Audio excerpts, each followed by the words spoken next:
By Sunita PatelCarstairs, news reporter. Human Rights Watch has accused Myanmar security forces of a systematic campaign of crimes including the rape of women and girls against Rohingya Muslims in the country's Rakhine State.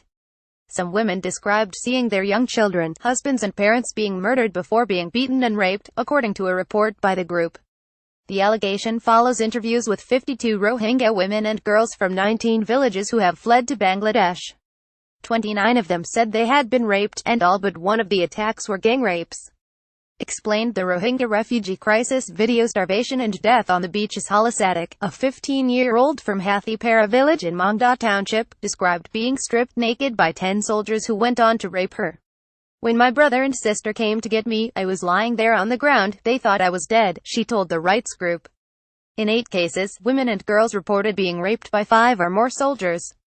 Many survivors said they endured days of agony walking with swollen and torn genitals to reach Bangladesh.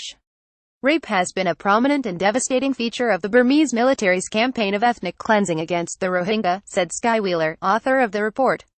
Why is the Rohingya crisis not classed as genocide? Video. Rohingya trafficker £5 for each girl. She said the barbaric acts of violence have left countless women and girls brutally harmed and traumatized. The report by the New York-based rights group comes just days after Pramila Patten, the UN Special Envoy on UAL violence and conflict, said UAL violence was being commanded, orchestrated and perpetrated by the armed forces of Myanmar. It urged the UN Security Council to impose an arms embargo on Myanmar and targeted sanctions against military leaders responsible for human rights violations, including UAL violence. Video. Why has the world failed to stop Rohingyas being driven from Myanmar? The latest testimonials by survivors adds to the growing evidence of what has been described as an alarming humanitarian crisis.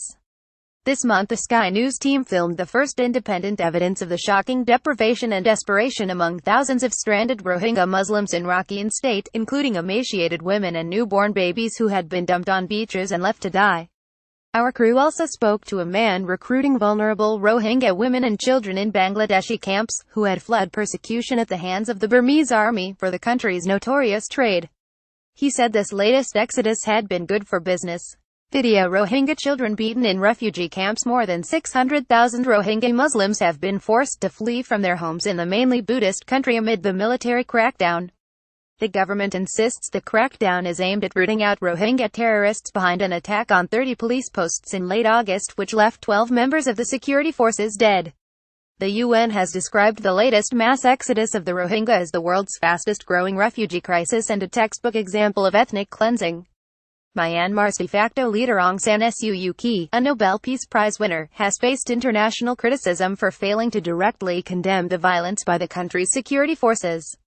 However, there has been little intervention by the international community to halt it. Video. U.S. diplomat Aung San Suu Kyi must take responsibility.